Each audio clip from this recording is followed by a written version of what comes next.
March 6, 1944.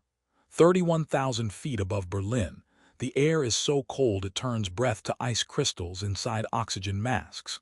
Major James Howard of the 354th Fighter Group banks his P-51 Mustang hard to starboard, the aluminum skin of his aircraft gleaming silver against the pale winter sky.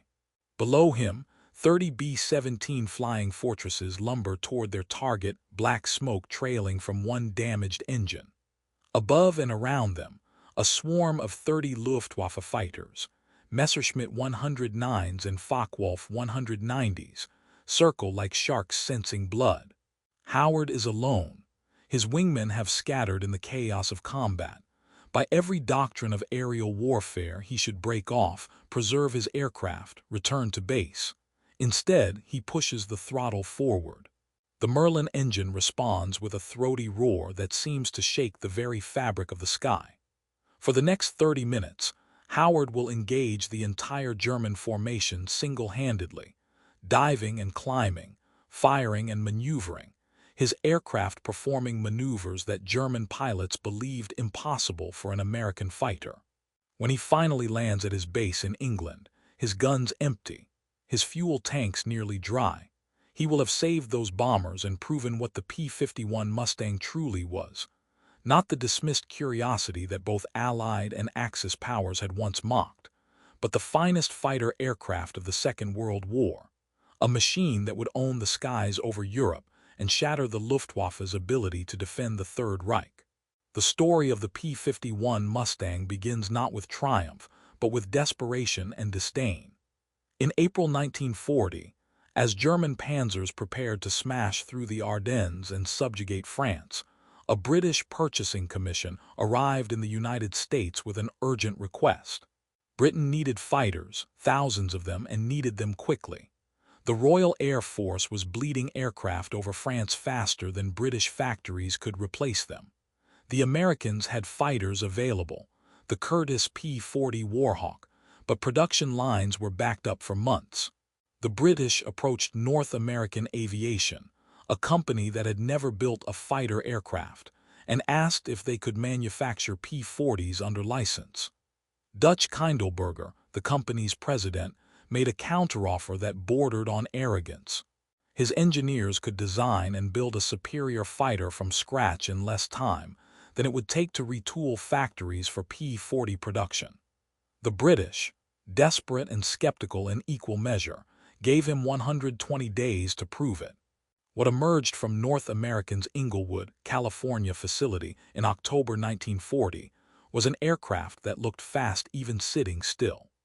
The NUS-73X prototype featured a laminar flow wing, a revolutionary design that reduced drag by maintaining smooth airflow over the surface, married to an Allison V1710 engine producing 1,150 horsepower.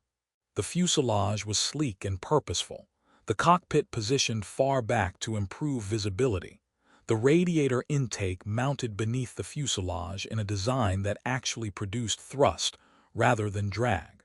When test pilot Vance Breese lifted the prototype into the California sky on October 26, 1940, just 102 days after contract signing, he radioed back that the aircraft handled like a dream.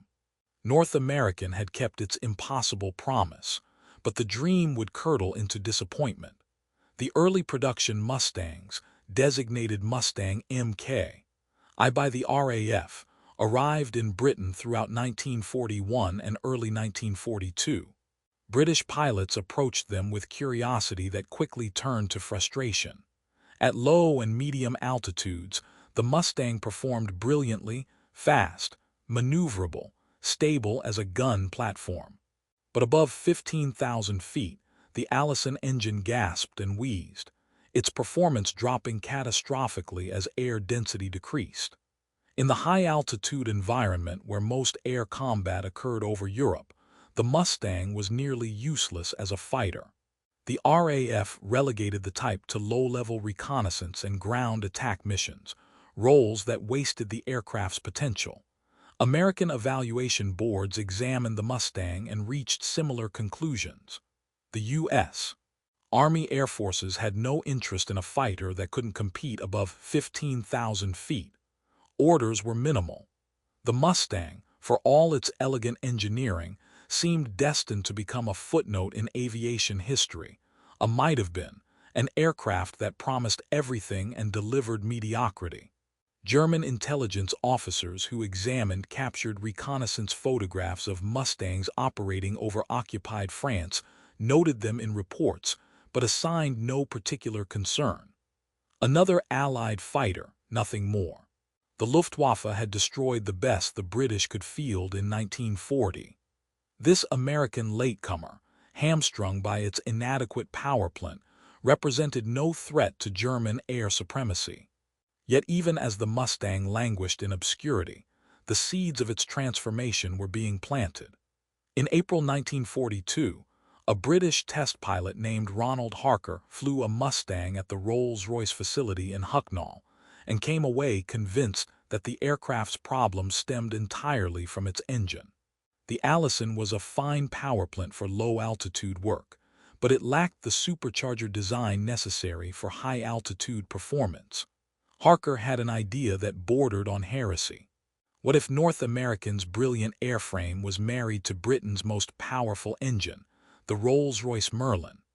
The Merlin, a liquid-cooled V12 producing over 1,500 horsepower with a two-stage supercharger, was already proving itself in Spitfires and Hurricanes. Harker's superiors at Rolls-Royce were intrigued. They authorized the conversion of 5 Mustang airframes to accept the Merlin-61 engine. The first Merlin-powered Mustang flew in October 1942, and within minutes of takeoff, it was clear that something extraordinary had been created. The test pilot climbed to 20,000 feet and kept climbing. At 25,000 feet, the Merlin was still pulling strong. At 30,000 feet, where the Allison-powered version would have been barely controllable, the Merlin Mustang was responsive and powerful. Top speed increased from 390 miles per hour to 432. Rate of climb doubled. Service ceiling expanded to 41,000 feet. The ugly duckling had become a swan, and more than a swan, a raptor, fast and deadly and capable of flying higher and farther than any other fighter in the world. The transformation of the P-51 from curiosity to weapon paralleled America's transformation from reluctant participant to industrial colossus. When North American had first designed the Mustang in 1940, the United States was still at peace, still clinging to the illusion that European wars need not become American wars. By 1943, American factories were producing aircraft at rates that defied comprehension: 50,000 planes per year, then 70,000, then 96,000 in 1944 alone. The Packard Motor Company had acquired rights to produce the Merlin engine under license, and by late 1943, American-built Merlins were pouring from Detroit factories by the thousands. North American's Inglewood plant was running 24 hours a day, and a second facility in Dallas was coming online. The P-51B, the first American production variant with the Merlin engine, began reaching operational squadrons in Europe in November 1943. The timing was providential. The combined bomber offensive, the systematic air campaign against German industry and infrastructure, was reaching a crisis point. American B-17 and B-24 bombers were suffering catastrophic losses during unescorted deep penetration raids into Germany. On October 14, 1943, during a raid on the ball-bearing factories at Schweinfurt, 60 of 291 bombers were shot down, with another 17 damaged beyond repair. The 8th Air Force was bleeding to death over Germany. Existing escort fighters, P-47 Thunderbolts and P-38 Lightnings, could accompany the bombers only partway to their targets before fuel limitations forced them to turn back. Beyond that radius, in what bomber crews called the Gap, the Luftwaffe waited. The German fighter pilots who encountered the first Mustangs over German airspace in December 1943 did not immediately recognize what had changed. They saw American fighters, silver-skinned and unfamiliar, flying escort. They attacked, expecting to drive them off as they had driven off every previous escort fighter, expecting the Americans to reach the limit of their fuel and turn back, leaving the bombers vulnerable. But the Mustangs did not turn back. They stayed with the bombers, matching them mile for mile, deep into Reich airspace. And when the Luftwaffe fighters attacked, the Mustangs met them with a performance that shocked even veteran German aces. The P-51 could outdive anything in the Luftwaffe. It could outrun anything except the Me-262 jet, which was still barely operational. At high altitude, where the thin air had always belonged to German fighters optimized for European combat, the Mustang was not just competitive but superior. Major Heinz Baer, a Luftwaffe ace with 204 victories, would later write that the arrival of the Mustang marked the moment when German pilots knew the air war was lost. The Americans had achieved something the Germans believed impossible. They had built a fighter that could escort bombers all the way from England to Berlin and back, a round trip of nearly 1,200 miles, and still have fuel remaining to engage in combat. The silver skin of the P-51 became the symbol of American technological and industrial supremacy, as recognizable to German civilians looking up at vapor trails as the sound of air raid sirens. Unlike the camouflaged fighters of other nations, painted in greens and grays to hide against earth and sky, most P-51s were left in natural metal finish, polished aluminum that caught sunlight and turned each aircraft into a brilliant announcement of presence. This was not stealth, this was declaration. The unpainted finish saved weight and increased speed, but it also served a psychological purpose. The silver Mustang said, "We do not need to hide.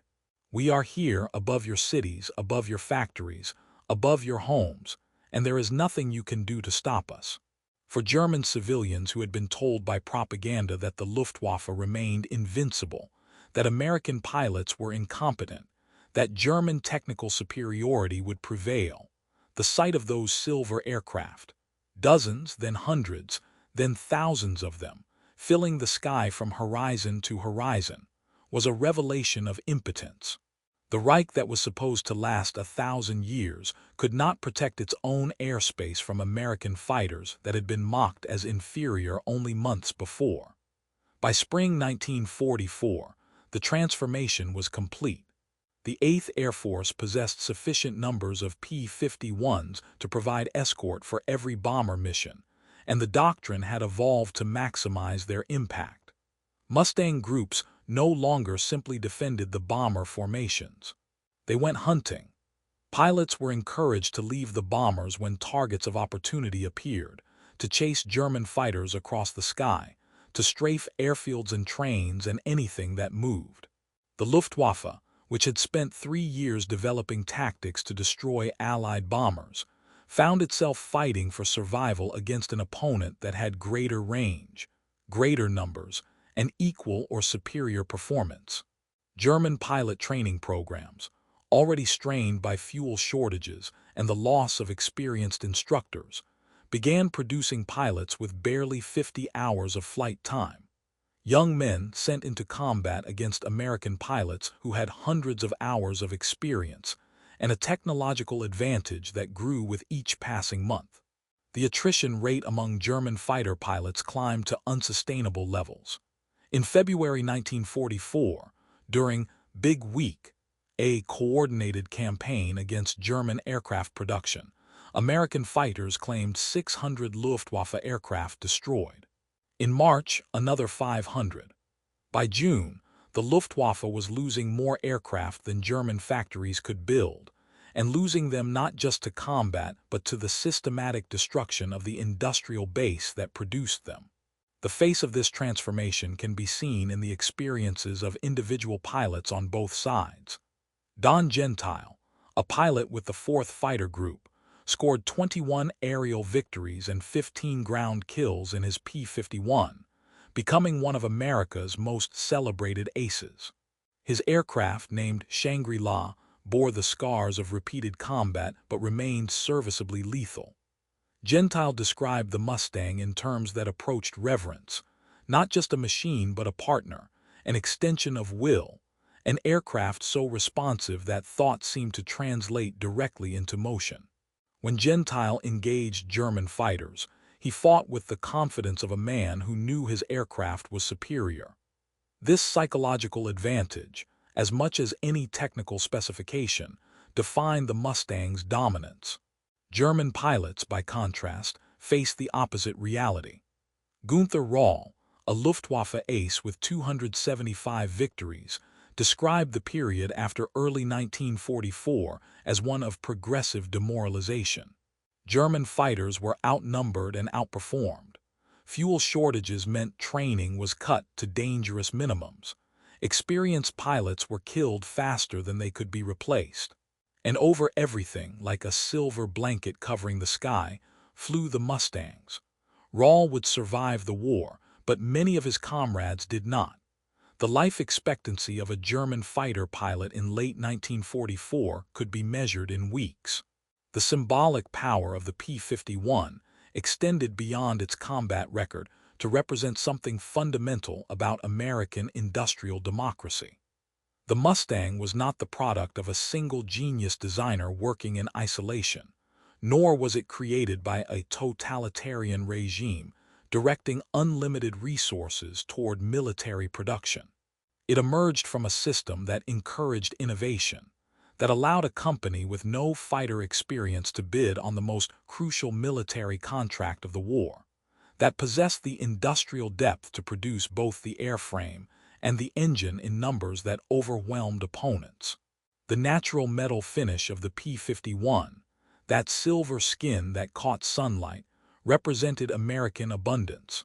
The confidence of a nation that could afford to field thousands of fighters, that could waste weight on aesthetics because performance margins were comfortable enough to allow it. German aircraft, by 1944, were often built using forced labor in underground factories, painted in whatever camouflage schemes could be concocted from available materials, assembled with declining quality control as skilled workers were conscripted and replaced with prisoners. The visual contrast between a well-maintained P-51, freshly polished, and a late-war Messerschmitt 109, its paint peeling, its engine requiring constant maintenance, told the story of two industrial systems, one ascendant, one collapsing. The statistics of P-51 production and deployment illustrate the scale of American commitment. By war's end, more than 15,000 Mustangs had been produced, making it one of the most numerous American fighters of the conflict. The P-51D variant, introduced in mid-1944, featured a bubble canopy that provided 360-degree visibility, 50 caliber machine guns, and the ability to carry bombs or rockets for ground attack. This versatility meant Mustangs were effective not just in air-to-air combat, but in interdicting supply lines, destroying locomotives, attacking airfields. German commanders attempting to move reinforcements by rail found their trains strafed by Mustangs. Luftwaffe bases that had once been safe havens deep inside Germany found themselves under constant attack. The vaunted German war machine, which had conquered most of Europe through a combination of tactical brilliance and mechanized warfare, discovered that none of that mattered if fuel trucks couldn't reach the front, if replacement aircraft couldn't be delivered, if every movement in daylight invited destruction from above. The P-51, working in concert with other Allied aircraft and ground forces, contributed to the systematic dismantling of Germany's ability to wage war. The mockery that had greeted the early Mustang, from British pilots who dismissed it as inadequate, from American procurement officers who saw no need for another fighter, from German intelligence analysts who noted it without concern, transformed into fear and respect. By autumn 1944, Luftwaffe headquarters was issuing increasingly desperate tactical directives attempting to counter the Mustang threat. German fighters were instructed to avoid combat with P-51s unless absolutely necessary, to focus exclusively on bombers, to engage only when holding altitude or positional advantage. These directives, preserved in captured documents, reveal a military force that had lost the initiative and knew it. The Luftwaffe, which had terrorized Europe with its superiority in the war's early years, which had driven the Royal Air Force to the brink of defeat in 1940, which had supported the Wehrmacht's conquests from Poland to the gates of Moscow, was by 1945 a spent force, its pilot corps decimated, its fuel reserves exhausted, its airfields overrun. The P-51 Mustang had not accomplished this alone. The contribution of Soviet forces in the East, of Allied bombers systematically destroying industrial capacity, of strategic mistakes by German leadership, all played crucial roles. But the Mustang had been the instrument that made deep penetration bombing viable, that allowed the combined bomber offensive to continue when it seemed on the verge of failure, that proved American fighters could dominate European skies. The personal accounts of bomber crews who flew missions escorted by Mustangs reveal the emotional impact of that protection. Waist gunners and ball turret gunners, men who had flown earlier missions without adequate escort, who had watched Luftwaffe fighters tear through formations, while precious fuel forced American escorts to turn back, described the sight of P-51s joining the formation as a physical relief, a relaxation of fear that had been wound tight since takeoff. Radio operators logged the calls. Little friends at 9 o'clock. Bandits engaged. The silver fighters would peel off to intercept German attackers, and the bombers would continue toward their targets, their crews knowing that someone was watching over them. This protection came at a cost.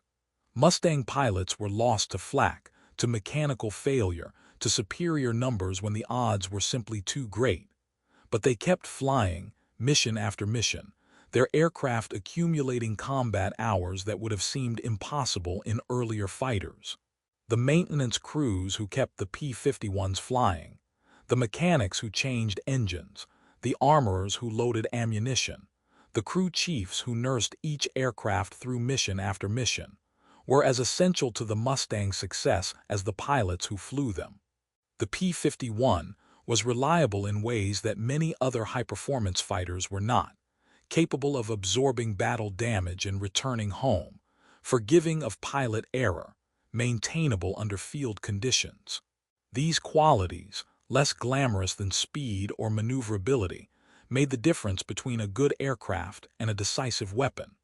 The psychological warfare value of the Mustang extended to the German home front.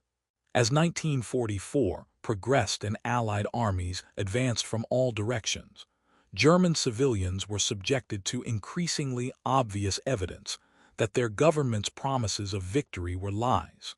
The silver American fighters that appeared in ever-growing numbers, that flew with impunity over cities that were supposed to be protected, that escorted the bombers that destroyed German infrastructure day after day, became symbols of inevitable defeat.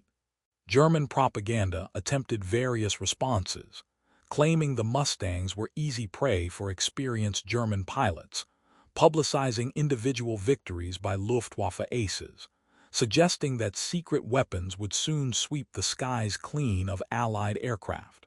But propaganda could not compete with the daily reality of contrails overhead, of air raid sirens, of American fighters strafing targets in broad daylight. The psychological impact of this visual demonstration of Allied air superiority contributed to the collapse of German morale in the war's final year. When American and Soviet forces finally met at the Elbe River in April 1945, they met beneath skies that belonged entirely to the Allies, skies in which the Luftwaffe had effectively ceased to exist as a fighting force. The final statistics of the air war over Europe tell a story of complete reversal. In 1943, German fighter production had exceeded losses, and the Luftwaffe remained a formidable defensive force. By 1945, more than 18,000 Luftwaffe aircraft had been destroyed, By combat, by strafing attacks on airfields, by strategic bombing of factories. American fighter pilots flying P-51s and other types had claimed roughly 15,000 aerial victories over German aircraft. The 8th Air Force alone lost approximately 3,600 fighters in combat, a grievous toll but one that represented an exchange ratio heavily in favor of the Allies. The P-51 had played the central role in achieving this dominance. Post-war analyses by military historians and surviving German commanders consistently identify the period from late 1943 through mid-1944, when P-51s began escorting bombers to any target in Germany, as the turning point in the air war. The Mustang had done precisely what its designers promised and its critics doubted. It had taken control of the European skies and never relinquished it. Major James Howard, whose single-handed defense of a bomber formation on March 6, 1944, opened this account, received the Medal of Honor for his actions that day. His citation noted that he had engaged more than 30 enemy aircraft alone, that he had shot down at least 4 and damaged several others, that his aggressive maneuvering had disrupted the German attack long enough for other American fighters to arrive. But Howard's achievement was not just personal courage, though he possessed that in abundance. It was a demonstration of what the P-51 made possible, a fighter so capable, so reliable, so superior in performance that a single pilot in a single aircraft could face odds that should have been suicidal and emerge victorious. Howard survived the war and lived until 1995, long enough to see the P-51 Mustang recognized not as the mocked curiosity it had been in 1942, but as one of history's most successful fighter aircraft, a machine whose influence extended far beyond the Second World War. Surplus P-51s served in air forces around the world for decades. Modified Mustangs set speed records and won air races.